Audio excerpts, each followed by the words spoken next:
ग्रीष्म ऋतुरे दहीर चाहिदा बढ़ी थाए।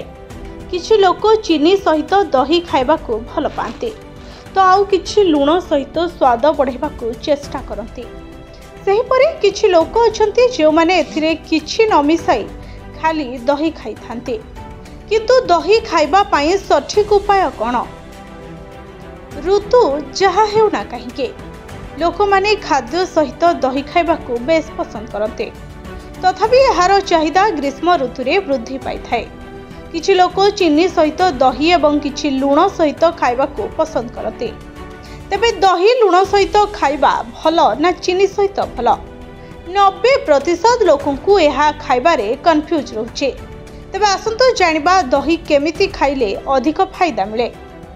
किछि लोक अछंती जो माने किछि न मिसाई मध्य दही खाइथांते, किंतु यह करिबा भूल।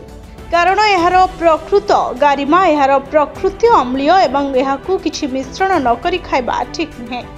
यह चर्म संबंधी समस्या सृष्टि करि पारे। एपरि परिस्थिति रे दही किपरि खाइबे बोली मनरे प्रश्न आसुवा।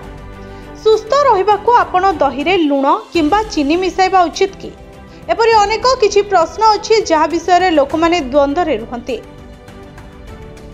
तबे डाक्टर स्पष्ट करी कहिसथि जे आयुर्वेद रे राति रे दही खाइबा ठारू दूरे रहिबा उचित।